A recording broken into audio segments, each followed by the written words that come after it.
한 선지자가 이스라엘의 아합 왕에게 나아가서 이르되 여호와의 말씀이 내가 이 큰 무리를 보느냐 내가 오늘 그들을 내 손에 넘기리니 너는 내가 여호와인 줄을 알리라 하셨나이다. 아합이 이르되 누구를 통하여 그렇게 하시리이까 대답하되 여호와의 말씀이 각 지방 고관의 청년들로 하리라 하셨나이다. 아합이 이르되 누가 싸움을 시작하리이까 대답하되 왕이니이다.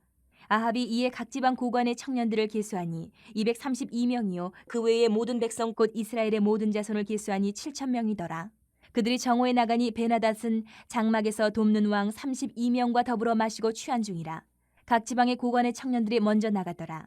베나닷이 정탐꾼을 보냈더니 그들이 보고하여 이르되 사마리아에서 사람들이 나오더이다 하매 그가 이르되 화친하러 나올지라도 사로잡고 싸우러 나올지라도 사로잡으라 하니라. 각 지방 고관의 청년들과 그들을 따르는 군대가 성읍에서 나가서 각각 적군을 쳐 죽임에 아람 사람이 도망하는지라. 이스라엘이 쫓으니 아람 왕 베나닷이 말을 타고 마병과 더불어 도망하여 피하니라. 이스라엘 왕이 나가서 말과 병거를 치고 또 아람 사람을 쳐서 크게 이겼더라. 여러분, 인생에서 제일 큰 낭비는요, 무엇인가를 할 수 있었던 정말 좋은 기회를 놓치는 게 정말 큰 낭비입니다. 뭐 큰 돈을 그냥 펑펑 써대는 사치하고 막 이런 게 낭비가 아니고, 인생에서 가장 큰 낭비는 뭔가 정말 기가 막힌 무엇인가 할 수 있는 좋은 기회가 있는데 그걸 놓치는 게 낭비예요. 기회를 놓치는 게. 우리에게는 그러면은 그런 기회가 뭐가 있을까? 절대 놓쳐서는 안 되는 기회가 뭐가 있을까? 그것은 딱 하나예요. 제일 큰 기회. 하나님 만나고 하나님을 경험할 수 있는 기회. 이건 놓치면 정말 이거는 낭비 중에 최고의 낭비. 안타까운 거예요. 하나님 만날 수 있는 기회를 놓치는 거. 은혜 받을 수 있는 기회를 놓치는 거. 오늘 13절부터 15절을 보니까 아람 군대가 드디어 사마리아 아합 왕 북이스라엘을 쳐들어왔어요. 이제 막 뻥뻥 큰 소리만 치는 줄 알았는데 진짜로 쳐들어왔어요. 그런데 하나님께서 그 악한 우상 숭배하는 아합에게 선지자를 보냅니다. 선지자가 아합 왕에게 이르러서 이 쳐들어온 사마리아를 북이스라엘을 쳐들어온 아람 군대를 아합의 손에 붙여서 승리하게 해주겠다. 약속을 하세요. 여러분 좀 기분이 이상하죠? 그렇게 우상 숭배하고 하나님 말 지독스럽게 안 들었는데 왜 도와주시지? 오늘 그거를 한번 잘 묵상을 해보세요. 아합에게 선지자를 보내서 네가 승리하게 해주겠다. 아람 군대를 물리치게 해주겠다. 이렇게 전하시는 거예요. 그러니까 또 오늘따라 또 아합이 아주 순둥이가 됩니다. 그러면 누구를 보내야 승리하겠습니까? 선지자를 통해서 하나님께 또 물어봐요. 하나님의 뜻을 묻는 거예요. 그러니까 또 하나님은 또 대답해 주세요. 너무나 친했던 것처럼 아합하고 각 지방 고관에 청년들이 나가서 군대를 이끌고 나가면 승리할 거다. 그렇게 해라. 말씀해 주세요. 구체적인 방법까지 말씀해 주신 거예요. 아합의 그 정예 군사를 내보내는 게 아니고 지방에 있는 고관들의 청년들을 모아가지고 보내라 그런 거예요. 전쟁에 능한 장군들이 아닌 거예요. 이 청년들은 그냥 고관에서 일하던 그냥 청년들이에요. 젊은 청년들, 아직 나이 어린 청년들이란 말이에요. 전쟁도 안 해봤을 거예요. 근데 그 미숙한 청년들을 보내면 이긴다라고 말씀. 평상시에 아합 같으면 이 말 안 들었을 거예요. 그런데 오늘따라 그 하나님의 말씀을 따라서 각 집안의 청년들을 다 모아 올렸습니다. 오늘 숫자도 기록되어 있어요. 232명. 그리고 그들이 이끌고 나갈 군사들도 다 모았습니다. 백성들에서 7,000명. 도합 몇 명이요? 7,232명이 아람 군대와 싸우러 나간 거예요. 사람의 숫자를 보나, 무기의 상태를 보나, 전투의 경험을 보나, 이거는 승리할 수 없는 상태인 거예요. 그럼 뭐예요? 오직 하나님 방식으로 싸우는 전쟁이에요. 하나님이 얘기해 주신 그대로. 인간의 눈으로 볼 때는 이거는 도저히 이거는 나가면 죽는다. 이 소리밖에 안 나오는 상황이에요. 모든 조건들이. 근데 하나님 방식으로 나가서 싸우는 거예요. 이 방식이 또 있었어. 언제요? 이스라엘이 출애굽해서 광야 40년을 거쳐서 요단강을 건너서 가나안 땅에 들어갔을 때. 가나안의 족속들과 전쟁을 할 때는 꼭 이 방법이었어요. 하나님이 시키는 대로. 하나님의 방식으로. 그런데 하나님의 그 시키는 방식을 벗어나면 전쟁에 나갔다 그러면 저 가지고 돌아오는 거예요. 가나안 정복에서 이기는 방법은 하나님 방식대로예요. 그런데 오늘 이 아합에게 말씀하신 전쟁이 꼭 그런 방법, 하나님의 방식대로. 사람의 눈으로 봤을 때는 숫자도 적고 싸움도 못하는 사람들이고 이거는 질 수밖에 없는 상황. 이렇듯이 하나님께서 오늘 이 북이스라엘의 아합 왕에게, 그 악한 아합 왕에게 말씀해 주시고 승리의 길을 열어주시고 역사하시는 이유가 뭘까? 그럼 도대체 요번에 우상 숭배하던 이 북이스라엘 아람 군대를 통해 가지고 한번 져가지고 된통 혼이 나야 정신을 바짝 차릴 텐데 이게 우리의 정상적인 생각인데 하나님께서는요 신실한 성도에게도 말씀해 주시고 역사하시고 은혜를 베푸시지만 그럴 자격이 없는 자에게도 역사하실 때가 있어요. 그 이유는 뭐냐? 오늘 13절 끝에 뭐라고 돼 있습니까? 너는 내가 여호와인 줄 알리라. 아합 왕이 갈멜산에서 그 엘리야 선지자의 기적을 보고도 하나님이 살아계신 줄을 보고도 엘리야를 잡아 죽이려고 했어요. 그런 아합에게 한 번 더 기회를 주시는 거예요. 한 번 더. 이 기회 놓치면 안 되는 거죠. 이 전쟁에서 말도 안 되는 조건을 가지고 이길 수 없는 조건으로 이기게 해주겠다. 이유는 내가 하나님인 줄 네가 깨달아야 된다. 돌아오라는 기회를 한 번 주신 거예요. 또 은혜 받을 기회인 거예요. 은혜 받을 기회. 성도는요. 하나님이 우리에게 하나님이 살아계신 것을 드러내시고 회심할 기회를 주실 때 그 은혜에 감사함으로 그 기회를 놓치면 안 되는 거예요. 아합이 지금까지 하나님을 거역하고 우상숭배해 왔음에도 하나님 그에게 승리를 약속하고 전투 방법까지 알려주셨어요. 아합을 하나님께로 돌이킬 기회를 한 번 더 주시는 거예요. 우리를 향한 하나님의 본심은요, 심판하고 징계하는 게 본심이 아니고 그것을 통해서 구원받게 하려는 게 하나님의 진짜 생각이세요. 마음이세요.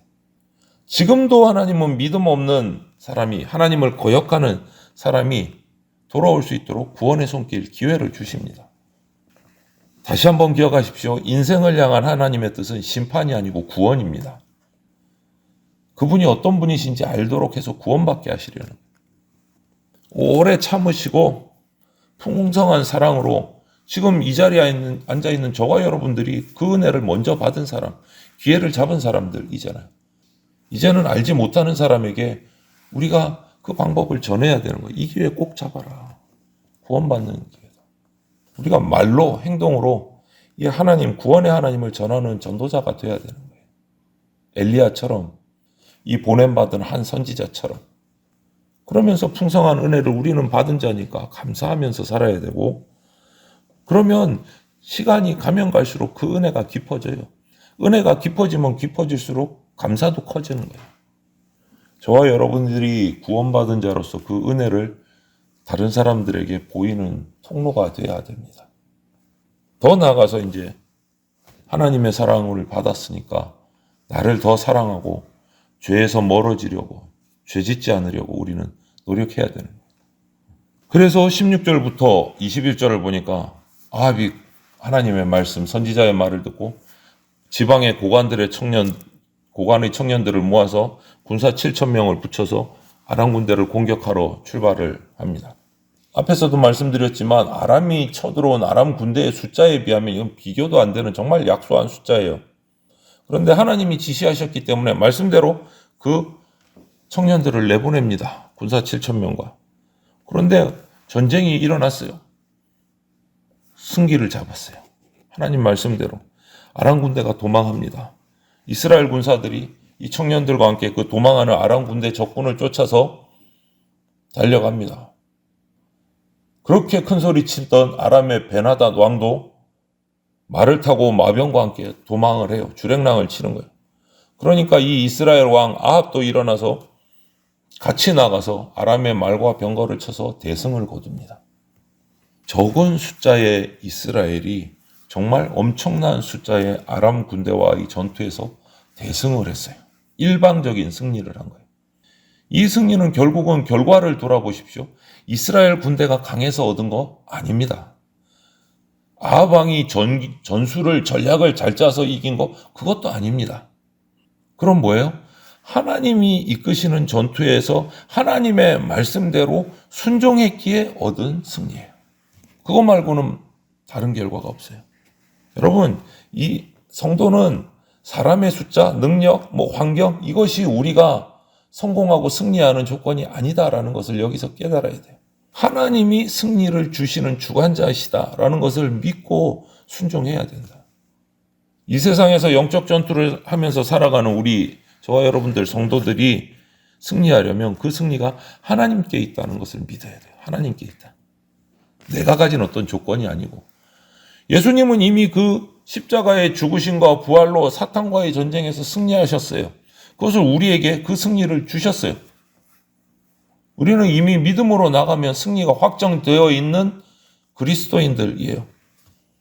그래서 우리 삶에도 그런 크고 작은 여러 영적 전투들이 우리가 이 땅을 살아가는 동안 우리 인생의 곳곳에 있어요.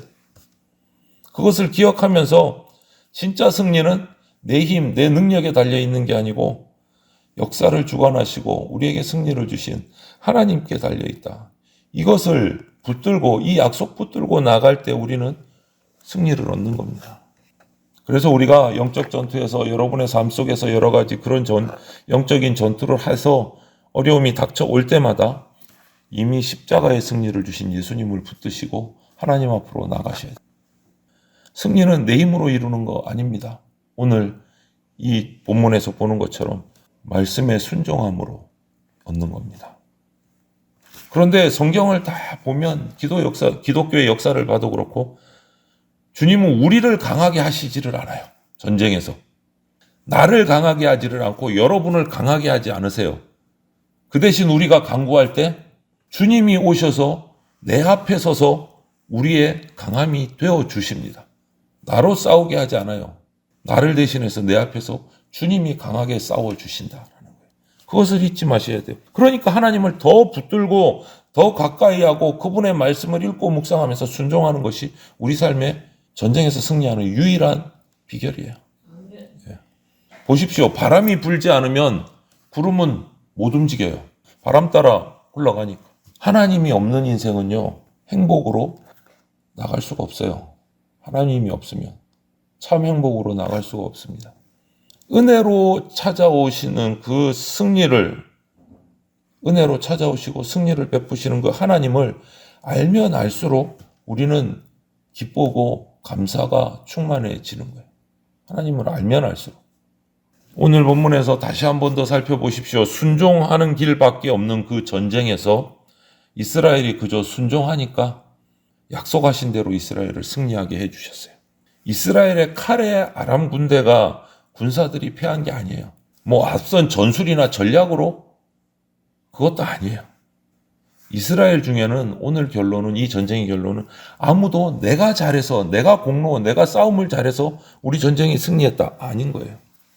이 전쟁은 하나님의 전쟁이에요. 그리고 하나님의 말씀으로 이긴 거예요. 우리 삶에 여러 문제가 있을 겁니다.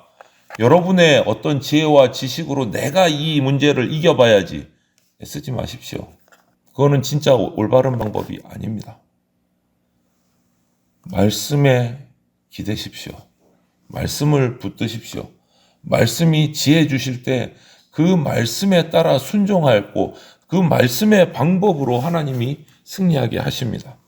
그래서 은혜의 기회를 주실 때, 말씀의 기회를 주실 때 그 기회를 놓치지 않고 승리하는 성도들, 그 승리의 경험을 하는 저와 여러분들이 다 되시기를 주님의 이름으로 축원을 드립니다. 아멘.